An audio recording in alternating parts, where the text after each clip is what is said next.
Hello everyone, welcome to Arafat pigeon blog. এখন আর আগের মতন রেগুলারলি ভিডিও দেওয়া হচ্ছে না, এর কারণ হচ্ছে আমার ছাদে প্রতিনিয়ত কিছু ঘটনা ঘটে যাচ্ছে। যেমন দেখতে পাচ্ছেন কবুতরগুলো ওই সাইডে বসে আছে, এর কারণ হচ্ছে ছাদে রেগুলারলি কিছু বিড়াল শিয়াল আসছে, এর কারণে কবুতরগুলো আর খুঁজে আসছে না। একটা খুবই কবুতর নেই, সবগুলো ওই চালের উপর দেন ওই গাছের উপর বসে থাকে।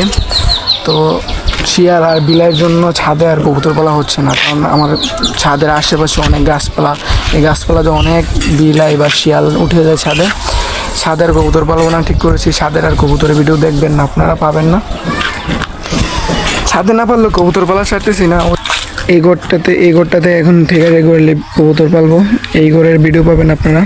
এটা কাজ চলমান, কাজ চলতেছে, এটা কাজ ধরে রাখছি, ইনশাল্লাহ খুব তাড়াতাড়ি এটা ভিডিও পাবেন। এটা প্রতিনিয়ত এটা আপডেট পেতে আমার সাথে থাকবেন, প্রতিনিয়ত এটা আপডেট পাবেন। কবুতর কিছু এখন কম আছে, প্রায় 17 জোড়া থেকে এখন মাত্র 12 জোড়া মতন আছে। আমার ছাদে প্রতিনিয়ত যে শিয়াল আসছে বলছিলাম আপনাদেরকে, কালকে রাত্রেও শিয়াল বা বিলাই যে কোনো একটা আসছিল। এই যে কবুতরটা এটা এখানে ছিল, এখন যেখানে আছে এখানে ছিল। এটার দাপনা প্রায় অর্ধেক, এই যে দেখছেন দাপনা নিচে নেমে আসছে, দাপনাটার একদম একদম অবশ করে লেগেছে দাপনাটা।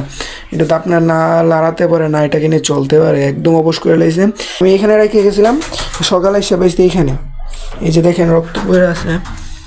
এই যে কালকে রাত্রে বিলে আসছিল, এর জন্যই আর আমি ছাদে আর কবুতর পালতেছি না, আমি এখন নিচে কবুতর পালবো এখানে রুমের ভিতরে।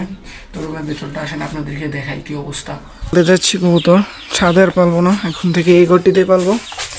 এটাকে অনেক নোংরা ছিল, এর দিকে লার্কি ছিল, এখানে লার্কি ছিল, দেন এখানে অনেক কিছু ছিল, অনেক আবর্জনা ছিল।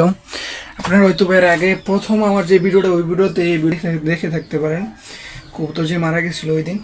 তো ওইটা এখন পরিষ্কার করছি, এখন থেকে এখানে কবুতর পালবো। তো এই জায়গাটা অন্ধকার অন্ধকার লাগতেছে, কারণ এখানে লাইটের আলোর কোনো ব্যবস্থা নাই, লাইটের কোনো ব্যবস্থা নাই। তো এখানে লাইট লাগাতে হবে, দেন যাতে দিনের যে আবহাওয়াটা, দিনের যে আলোটা গড়ে আসতে পারে কবুতরগুলোর, এইগুলোর জন্য এখানে এই টিন কেটে এখানে নেট দেব। এরপরে এই যে ফাঁকগুলো আছে, এগুলো ফাঁকগুলো নেট দিয়ে বন্ধ করবো, এই ফাঁকগুলো নেট দিয়ে বন্ধ করবো। আর এখানে কিন্তু আছে লার্কি, এর পিছিয়ে আছে লার্কি, তো লার্কিগুলোতে যেন কবুতরের কোনো অসুবিধা না হয় তার জন্য এখানে পার্টিশন দিয়ে দিছি ইয়া দিয়ে। এখন এই যে সব কিছু নিয়ে আসছি লাইটিংয়ের জন্য, এখন লাইন টানবো, লাইন টেনে লাইটিং দিয়ে দিব।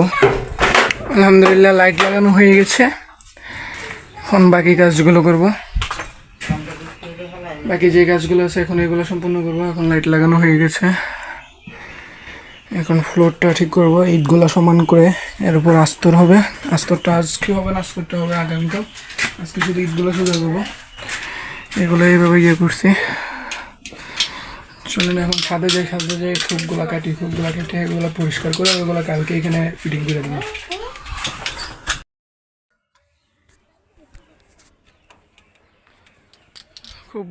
খুবগুলো নামিয়ে নিব এখন, অলরেডি একটা নামানো হয়ে গেছে।